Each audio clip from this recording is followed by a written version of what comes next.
Good morning, evening, good night. Well, that's another day gone. I have to be honest, I don't really know how I wrote this novel, The Chronologically Challenged Funeral Director. It's a time travel novel, of course, and combining time travel with Wicca and witchcraft isn't easy, but I did it. And and tango. So we have time travel, witchcraft, and tango, and weird characters. So it's not for everybody. Oh, and it's a comedy, and it's based upon a on a man who looks the splitting image of Eric Morecambe, and it's set in not Southampton. Why did I say Southampton? It's set in Southend On Sea, and he owns a funeral parlour. So that's about all I'm going to say in this little video. It's not the longest book I've ever written. It was written one of the early novels, so I can't remember exactly the details of what it's all about. But the two AI voices are very amusing. And as usual, I've listened to it, and as usual, they've discovered far more about the book than I originally have written in it. It's very clever, the AI. And I must admit, I chuckled some of the way through it. So here it is, The Chronologically Challenged Funeral Director. Enjoy. Welcome to the deep dive. Today, we are strapping in for, I think, one of the most existentially challenging, chronologically confusing, and just frankly bizarre journeys we've ever attempted to map out. It's a wild ride. It really is. We are moving well beyond, standard historical research here. We're entering a narrative that pits this intense, paranoid hypochondria against ancient Wiccan curses. Oh, yeah, if that wasn't enough, it's all mediated by a scientist from a highly technologically advanced and slightly terrifying future. It's a phenomenal stack of sources, isn't it? It traces this single accelerating disaster. It really is.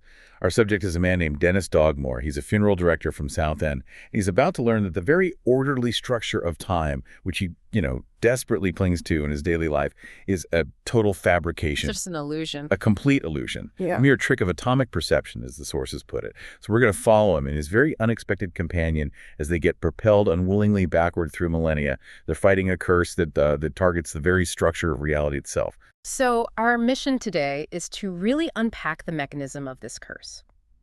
And maybe, more importantly, discover why the solution, the simple silver chain, was right under our protagonist's nose, or actually in his mouth the entire time. It's an incredible detail. And it all begins, as I think all great existential crises should, on a cold Christmas Eve in Southend On Sea back in 2004.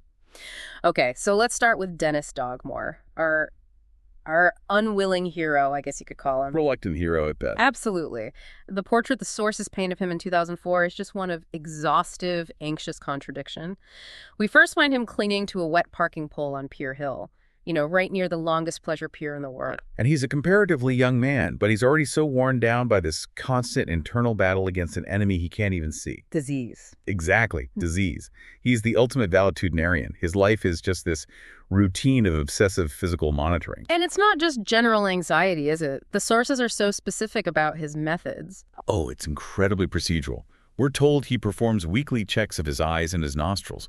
He's looking for specific anomalies like discoloration or unexpected vascular changes. It's very methodical. And then daily, he's using litmus paper and these visual charts to test his own urine. He's tracking these minute shifts in color and acidity. It's a level of self-scrutiny that is just hard to fathom. And fingernails, that detail is just particularly striking to me. Oh, the charts. He maintains homemade charts to anxiously compare his fingernail lengths from week to week. He's using them as this bizarre metric for his overall systemic health. I mean, he is actively looking for evidence that he is, in fact, suffering from something terminal. That need for evidence is so key to his character.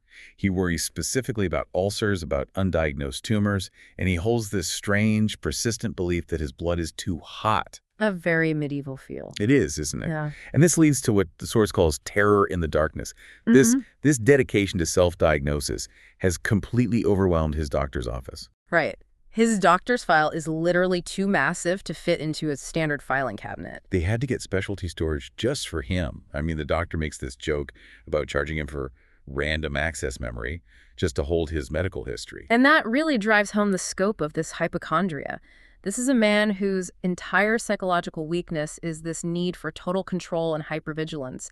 And he extends that vigilance outward, too. Precisely. That outward fear, it manifests as this paranoia about local threats. He calls them oily blags. Oily black. That's the term he uses for, juvenile villains or skinheads he imagines are lurking in the damp Southend shadows. And he prepares for them with, military-grade preparedness. He's got this 3-in-1 personal defense mechanism. It's a street-safe personal alarm. This device is incredible. It's ridiculous. It's supposed to deter any threat with an ear-piercing 138-decibel blast. Which is louder than a jet engine at takeoff. Right.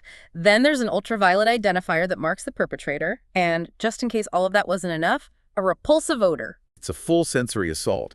And yet, and this is the vital irony here, in his entire 29 years living in Southend, he has never witnessed a single smidgen of violence. So he's preparing for a world of chaos that exists only inside his own head. Exactly. But the sources highlight this really profound connection here. His anxious attention to detail and his awareness of things. Well, ironically, that's what makes him an excellent funeral director. So his greatest psychological burden is actually his operational strength. It's fascinating. Death requires meticulous, unwavering consistency. And Dennis, who felt obliged to join the profession after college, he actually thrives on that structure. He imposes order where there's the ultimate chaos. And this need for control, it extends to his whole environment, right? His place of business and his home, the Dogmore funeral home. Oh, absolutely. The funeral home is described not just as old, but as intentionally frozen in time. It's a time capsule. Completely. It's this sprawling red brick house his grandfather bought specifically to be a funeral parlor. And crucially, the interior has not been redecorated for decades. The wallpaper, the deep pile carpets, even the electrical appliances are 50 years old. It creates this aesthetic of enforced timelessness. The waiting room, in particular, is a masterclass in psychological stasis. It really is. It's spotless, it's south-facing, decorated only in these calming greens and browns. It features frosted windows to keep the outside world distant. And perennial flowers, which ignore the seasons of the real world. And of course, the solitary 7-day repeating clock, whose ticking is described as loudly ticking away the years. It's not just decor, it's a form of therapy. The goal of this environment, as he sees it, is to offer safety and, more profoundly, to make the deceased seem like they not move away any further in time from their loved ones. Wow. It's a physical manifestation of his desire to stop the clock entirely, which is just a perfect foreshadowing of his literal fate. It's the perfect setting for a man who is terrified of change and decay, yet his entire profession is dealing with nothing else. And it's into this highly controlled, timeless environment that Fenella steps. She's the catalyst for everything that follows. Fenella. The source of his deepest unrequited desire, but also the physical manifestation of all the chaotic forces he fears. She's 24, a highly successful florist with undeniable business acumen. The sources say she started her business with just 100 pounds and scaled it up rapidly. And she also has that gold ribbon for the 100-meter dash, which suggests this speed and decisiveness that he completely lacks. Oh, definitely. And Dennis is just hopelessly infatuated. He sees her as the key to freeing him from his mental cage, but she is very firm on the boundary. Right. She's in the middle of divorcing her truly obnoxious and abusive husband, Bill. So Dennis is strictly and only her dance partner. And their shared passion is the tango, specifically the classic Veronica from 1935. It's a piece that's famously associated with high stakes, danger, and yearning. And it's fascinating how his anxious, rigid body just transforms on the dance floor. The source says he becomes surprisingly and deftly lithe on his toes. The tango is his only sanctuary. He tells her, "You make me forget about myself." It's the one space where he stops monitoring his pulse, his urine, his fingernails. He surrenders control, just for a moment, to the rhythm and to her presence. And that physical connection becomes tragically significant later on. But the shadow over their relationship is her secret.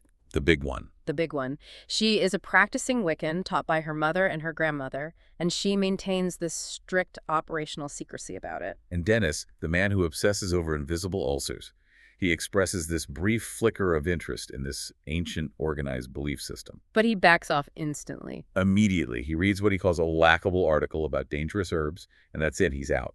He's willing to live in fear of self-generated tumors, but organized magical components are just too chaotic for his scientific mind to handle. The stage is just perfectly set. You've got the hypochondriac, the safe space, the secret witch, and the chaotic dance. It's all about to collide. So the clock is ticking toward disaster. And it takes the form of the posse bottom funeral. This is where everything breaks. This is absolutely the breaking point, and this is not a standard funeral. This is a critical, high-stakes ritual. The Posse Bottom family is one of the oldest and wealthiest clients Dogmore mortuaries ever served. For 600 years, right? 600 years. They have been burying their dead on the south slope of their estate that whole time. We're talking about roughly 110 graves. So this funeral, for a man named Leofric Posse Bottom, is both extremely lucrative and highly complex because of its adherence to these very specific Wiccan traditions. The instructions are exhaustive. Dennis has to ensure the grave is hand-dug to an exact depth of 8 feet. Right, which immediately annoyed the Trotter brothers. They're the usual laborers, and they rely on their mechanical digger. Of course. And the Trotter's family history, as we're going to find out, is ironically connected to Miftley's ancestor from the future. It's all connected. And the casket requirements are also highly specific. It demanded a full lead lining, which is a heavy and expensive process. On top of that, there were specific metal ornaments that had to be polished and placed in a very specific order, but also in a very specific way around the body. It's geometry meeting spirituality. Every single vector matters. And adding to all this pressure is Cummer, the ritual witness. We really need to picture her. She's elderly, nearly bald, and she's wrapped from head to toe in this white sackcloth garment that's covered in complex, glowing magical sigils. She's there to supervise every single minute detail, ensuring strict adherence to the old ways and the declarations made by something called the Starstone, a family relic. So the intensity of the supervision should have guaranteed success. But under this extreme duress, and maybe it's compounded by his constant anxiety about his own health, Dennis makes the catastrophic error. He botches it. After all that, he buries Leofric in the wrong casket. Unprotected, not lead-lined. The ritual is just fundamentally ruined. And the consequences are instantaneous and profoundly personal. As he's scrubbing his hands afterward, trying to sanitize away the stress, he notices it. The mark. A red and white continuous welt appears on his palm. It's etched into his flesh in the shape of a 5-pointed pentagram, the very same symbol that adorns Leofric's headstone. So his physiological manifestation of stress, the very thing he obsesses over, has literally been weaponized by this curse. He immediately assumes it's a new type of tumor or some kind of special powers. He's trying to rationalize it with his scientific hypochondria. Meanwhile, his secretary, Jackie Vari, she attributes it much more accurately to energy floating around the Wiccan artifacts. But regardless of the explanation, the curse has marked its target. And just as this ancient magical reality imposes itself on Dennis, a high-tech, utterly logical reality from the far future violently intrudes on the scene. Enter Miss Miftley Wade. She is a scientist, a researcher, and she originates 94 years in the future, from the year 2098. And her world is one of intense information management, where all illnesses have been conquered and every process is mapped and optimized. It is a sterile, hyper-rational world. A world that stands in just the sharpest contrast to the chaotic magic of the Posse Bottoms. Yeah. Her society is so structured, in fact, that it has responded to its own scientific saturation by merging religion and secular life into this massive administrative entity known simply as the Irish Solution. Wow. And Miftley is fully kitted out in 2098 technology. She wears this dull gray promo suit, which is designed for utility, not fashion. It automatically adjusts temperature, monitors her biometric data, And provides basic kinetic shielding. But the most distinctive feature is her glass. The glass is her information nexus. It's a retrieval device that's clustered tightly into her right temple, and it communicates information via her inner ear. And it has this continuous, highly detailed self-diagnostic routine running all the time. And then you have her eyes. They're red-tinted due to something called Yamamoto syndrome, which, while it's not considered an illness in her time due to advanced medical intervention, it does require constant optical regulation. So why is she here? What was she doing? Well, Miftley was conducting an advanced experiment on Leo Frick's grave in her own time in 2098. She was attempting to accelerate photons faster than light, a boundary-pushing endeavor to measure temporal variance. And she was discovered there by Saron, Leo Frick's enraged great-granddaughter. Exactly. Saron, knowing Miftley was associated with the family line of the Trotters, the original incompetent gravediggers, used the power of the Starstone to just lash out. So this curse, it's fueled by centuries of family outrage, and it's utilizing the deepest magic. And it didn't just target Miftley, it targeted her location and her entire temporal state. Absolutely. Her arrival in 2004 is just a chaotic rupture. She appears in a rural field, covered in mud, probably manure and excrement. A rude awakening. A very rude awakening. The sources note she's surrounded by Bos Taurus domestic cattle. And for Miftley, who comes from a sanitized future where livestock is strictly confined to controlled sanitary points and free-roaming animals are illegal and shocking, this is a profound violation of the natural order. And her glass confirms it. The date is catastrophically wrong. December 2004. The collision is complete. You've got the superstitious hypochondriac, the vengeful ancient magic, and the displaced hyper-rational scientist from the future, all in one place. So Miftley, she has to rely on her glass, which, even though it's disoriented, still has these vast archives of historical data, and she eventually tracks down Dennis. This is the moment where science and magic have to prove their resources just to survive. How does she find him? She finds him by locating a local newspaper ad for his sponsored dance class. Her immediate goal is just to establish contact without drawing too much attention, so she claims to be a distant relative. And she's wearing stolen, completely inappropriate clothing, mismatched teenage clothes from the wardrobe of a Mrs. Mellow's daughter, a truly ill-fitting ensemble that just screams temporal displacement. It does. And once they finally connect, Miftley shares her reality. And the evidence is just irrefutable. She holds up her own palm. And it's the same mark? The exact same pentagram mark as Dennis. Only hers is seared deeply into her flesh, with the description noting that the flesh was still gently smoldering from the recent transition. Wow, and she relays the ritualistic words that Saron delivered via the Starstone, the words that govern their entire predicament. Let three signs touch and pray to his soul. Not to do will reason a toll. Untimely thus a fitting end, into eternity I send. That's the mechanism, that's the poetic programming they somehow have to reverse. And they can't just go back and fix the burial mistake, because Miftley explains this terrifying truth. They aren't time travelers. And this, for me, is the true deep dive. How can ancient Wiccan magic reverse a fundamental scientific principle like the thermodynamic arrow? I mean, aren't these two source concepts fundamentally incompatible? That is the essential paradox. And Miftley's explanation, which is rooted in the physics of 2098, it attempts to bridge that gap. She argues that Saron didn't send them through time. Saron reversed the thermodynamic arrow of the local environment. Okay, let's unpack that. The thermodynamic arrow, that refers to the inevitable increase of entropy of chaos over time. Why is reversing that locally so devastating? Because it fundamentally dismantles the concept of time as this smooth, linear river flowing toward the future. Miftley explains that time doesn't exist as a real quality outside of our observation. So what we perceive as time passing is just atomic movement. It's merely the continuous forward atomic movement toward greater entropy. So when Saron reversed the local arrow, she forced the atoms within their specific vicinity to move toward less entropy. Toward the previous, less chaotic state. Precisely. What they experience as moving backward is actually the world around them being deconstructed and reassembled each hour, atom by atom, into a configuration that existed previously. That is so much more terrifying than just sitting in a time machine. It's awful.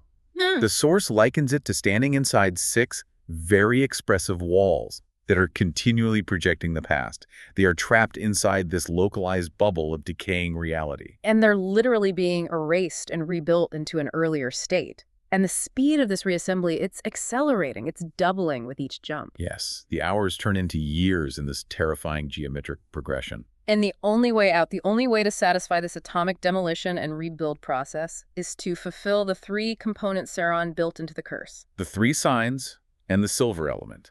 Miftley's 2098 science is completely powerless against this, which forces them to rely on the very magic she despises. And this is where Fenella's secret lineage comes into play. They need the guidance of a witch who understands the old ways. Even though that witch exists in the past that they are rapidly traveling toward. Right. They eventually make contact with Fenella's ancestor, a woman named Mrs. Forsyth, who's a witch operating in 1941. And Mrs. Forsyth helps them decipher the poetic language of the curse. She confirms the three signs are necessary. Dennis's mark on his palm, Miftley's mark on hers, and a physical object shaped like a pentagram. And she clarifies that crucial, cryptic wording, light of me. Which Miftley's scientific mind interprets literally, of course. But Mrs. Forsyth confirms me refers to Luna, the moon, and therefore a representation of the moon, which is historically silver. And that's when Miftley reveals she has an hourglass filled with this fine, silvery material, which she thinks must be the dust mentioned in the ritual. But Mrs. Forsyth delivers the essential catastrophic setback. The ritual demands not just silver dust, but a complete circuit. They must make the pentagram from an actual silver chain, like a necklace. And the ritual won't work if they use the dust or the chain only partially. The integrity of the continuous purified metal is paramount. So now they know the solution requires pure, continuous silver. But their temporal decay is doubling every few hours, making the acquisition of high-temperature materials like silver increasingly impossible as they descend into pre-industrial eras. The race against acceleration is just the most grueling part of this narrative. The jumps become radically disorienting. They move from these small, manageable steps to vast, terrifying leaps. Starting in 2004, they quickly jump back to 2002. What do they witness there? They see this really painful scene. It's Fenella arguing fiercely with her husband, Bill, near the pier. It's a moment Dennis recognizes. It's a memory of his own desire to protect her. So it reinforces his motivation. It does. But it also reminds him that this past is fixed. He can't interfere without potentially destroying his localized configuration entirely. Then the jumps intensify, from 2002 to 1997, and this jump is highly personal and traumatic for Dennis. It's emotionally wrenching. They find themselves near the asylum where his mother, Holly, was institutionalized. She's in this configuration. She's there before her dementia fully took hold, but she's locked away nonetheless. He tries to talk to her, doesn't he? He does. He attempts to communicate, but she doesn't recognize the version of him that exists in this decaying bubble. Yeah. He's seeing memories, not reality, and that inability to intervene just crushes his psyche. The acceleration is just ruthless. Next, it's 1989. Right, Christmas Eve, before Dennis was even born. Miftley has to reinforce this scientific paradox for him. She tells him, "You are not here at all now," in the conventional sense. Yet he's the only version of himself that exists in this local configuration of reality. The isolation must be absolute. It is. And they attempt this small, desperate measure here. They draw the pentagram in the snow, and they recite a small prayer to Leofric. And it fails immediately. Instantly. Which confirms that the solution has to be physical. The third sign in the silver. Not just an appeal to Leofric's soul. So they realize they need to risk everything to acquire silver. The jumps are becoming too vast to reliably find materials. So in 1877, Victorian London, Miftley proposes a break-in. Harper's the jewelers. And Dennis, of course, has a key. A ridiculous twist of fate, a relic from his father's friendship with the owner decades ago. It's absurd, but it provides the opportunity. They manage to get inside, but then the scientific reality of their situation just immediately crushes their plan. Silver's melting point is 961 degrees Celsius. And they're in 1877. Exactly. They lack the consistent high-intensity heat source, like a modern electric furnace, that they would need to melt a sufficient quantity of silver quickly enough to form a chain or even an ingot. They're out of time before they can even start. So they have the goods, but they lack the means to transform it before the next jump. And then they get interrupted. They're caught by a policeman with a distinct, curious accent. They get locked in adjacent cells. And Miftley, who's usually the picture of future scientific superiority, she displays this unusual meekness when she's dealing with the sergeant. She understands the limits of her influence here. Dennis, meanwhile, is having this truly absurd prison experience. Oh, yeah. He finds himself next to Douglas, a local waster and thief, who confesses that he was the one who actually stole from the jeweler originally. Irony is just layered. Dennis, the hypervigilant citizen, is in jail next to the very kind of oily blag he obsessively fears. Right, and Miftley hisses to Dennis, focusing entirely on the ticking temporal clock. She says, "We have 24 minutes. She knows the next jump is coming, and it'll save them from the law, but not from the curse. And that jump takes them completely out of modern history, all the way to 1493. They transition violently into a stable, far removed from the constraints of industrialized London. And the immediate agonizing problem is Dennis's leg. Right, he injured it during the struggle at the police station. It's a serious injury, and the medical standards of 1493 are brutal. A farmer tries to help and performs this terrifying act of medieval medicine. Dennis's leg is cauterized using a red-hot metal rod. The sources describe Dennis biting down hard on his own jerkin to endure the raw pain. It's a moment where his usual paranoia about hot blood meets a violently hot reality. And witnessing this raw, painful desperation, Miftley takes a profound step. She does. She realizes their small scraps of stolen silver are useless. So in this symbolic trade, she removes her own cherished gold wedding ring, a piece of her own fixed 2I-98 identity, and trades it to the farmer for a small, tarnished silver ring. It's pure silver, but it's still woefully insufficient to complete the ritual chain. Not even close. And they continue their rapid descent. The jumps are now centuries at a time. They barely have time to acclimate before the configuration changes again. Next stop, 981 AD. They land inside a church, which introduces them to two critical figures: Henry Possebottom, a local priest, and Leofric's ancestor and his wife, Catherine. And this environment brings them dangerously close to the source of the magic. And this is where Sauron's curse moves from just programmatic decay to personal malice. Right, Catherine becomes possessed. Exactly. It is Sauron, Leofric's enraged great-granddaughter, reaching across this chasm of time and atomic destruction to taunt Dennis directly. Sauron confirms she is actively watching their suffering and that the torment is intentional. She says, "My imprecation is your suffering." So it's not just about reversal, it's about vengeance and absolute despair. With time accelerating, Dennis becomes completely desperate. He tries to steal the church silver, calculating they can grab a large enough piece and escape before the next jump. But Miftley stops him and delivers the next terrifying reality. The jump is to 43 BC. And that jump to 43 BC is monumental. They land in this untouched, pre-Roman, pre-Christian landscape.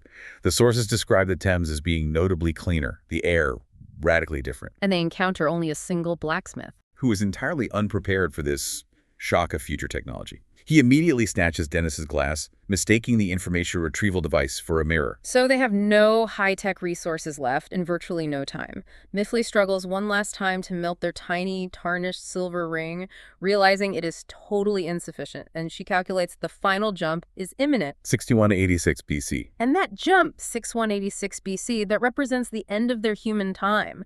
That epoch precedes recognizable human civilization in that area. Miftley knows if they jump there, the likelihood of finding sufficient pure silver to reverse the curse before they're rebuilt into a configuration that is unrecognizable as human is zero. They are utterly defeated. So they arrive in this desolate, misty, spiky landscape of circa 6000 BC. The whole journey, which spanned over 8,000 years of atomic reality, it only lasted a few perceived days for them, and Dennis is completely broken. He is utterly demoralized. His hypochondria is gone, it's forgotten. His fear of ulcers has been replaced by the very real fear of being rebuilt into primordial sludge. He has finally accepted the gravity of the situation. The complete permanent loss of Fenella, of his reality. Miftley, too, shows resignation. She confirms that scientifically, their chances of finding pure silver now are close to zero. And she offers Dennis her sheepskin coat. It's this small, unexpected act of human kindness in the face of imminent atomic dissolution. And here, at the literal end of their known existence, their scientific and historical cognitive dissonance surfaces in the most absurd way. They start arguing about the past they left behind. The infamous beetle debate. Yes. Dennis, completely exhausted, he asks Miftley what her strange name is derived from. And she tells him she was named after a beetle named Miftley, referencing her historical texts from 2098. And Dennis, recalling his 2004 knowledge, just vehemently corrects her. It was John, Paul, George, and Ringo. Miftley is incensed. She defends her 2098 history, which apparently records the drummer's name as Miftley. It's this desperate, stupid argument, but it underscores the true chaos Sauron wrought. She hasn't just reversed their local time. She has demonstrably damaged the fixed records of the future from which Miftley came. It's proof that Miftley's orderly world, her world of mapped processes and conquered illnesses, is fundamentally fragile. It's susceptible to magical interference. It is. But Miftley attempts one last, clear, scientific explanation for Dennis's benefit. What does she say? She states it simply. The past, present, and the future are not properties of four-dimensional space-time, but accepted wisdom describing how people process information. All they are witnessing is localized atomic movement. The curse didn't use a mechanism, it changed the rules. Exactly. As they sit there just waiting for the final erasure, they realize they had been so focused on stealing silver that they completely missed a massive detail related to the third sign. The lost pentagram. They recall that chaotic jump in 1989. Miftley, startled, had struck Dennis, and in the movement, Dennis's silver pentagram necklace, the one Fenella had given him, had become detached and was lost. The exact thing they needed. A silver pentagram chain. It was briefly in his physical possession, and he lost it during a moment of panic. And then he substituted it immediately with this frantic need to find more silver, thinking it had to be stolen or melted. It's the ultimate narrative cruelty. They were too focused on the scientific, logical solution, stealing raw material and melting it, to recognize the personal, meaningful element required by the magical structure. The curse required the chain, the finished object, the sign of his bond with Fenella. And then the true climax. Dennis, completely defeated, he closes his eyes. He is done fighting. And as he rests, he absently engages in this very old habit, a comfort mechanism he had developed over years of anxiety. He pulls Fenella's chain into his mouth. The chain wasn't lost. It wasn't lost at all. He wasn't rolling a part of the stolen silver or a piece of his promo suit. He was rolling the physical manifestation of his relationship with Fenella, a small, silver, unbroken chain. And Miftley, resting her head on his shoulder in resignation, she just catches the faintest gleam of metal. The silver chain. The final, personal, non-stolen silver object, and the physical sign of his personal connection to the magic of the world. It was in his possession all along. It was a comforting habit, an unconscious physical signal of his need for Fenella. And that unconscious action finally brought the third sign into play. The curse didn't require scientific logic. It required emotional authenticity. So the deep dive takeaway here is profound and unsettling. Time is merely a local construct. It's a pattern of atomic movement governed by entropy. And Saron's curse wasn't classic time travel. It was a targeted local atomic demolition and rebuild, forcing Dennis and Miftley back toward the earliest configurations of existence. And the provocative thought we want to leave you with is this. Dennis had the solution, the silver chain given by Fenella, his dance partner, in his mouth the whole time. Was the curse designed not just to torment them, but to force Dennis's total physical and mental collapse, to strip away his scientific hypochondria and force him to unconsciously use the authentic, non-stolen object, the personal symbol of his unrequited love for Fenella, to link that third sign not just to the moon, but to his genuine emotional core? Was his suffering an essential, required part of the solution? And if they succeed in reversing the curse, will they return to a future where Miftley's world of mapped processes and conquered illnesses has been irreversibly damaged by the power of magic, forever acknowledging that some chaos, some enchantment is simply beyond the grasp of science?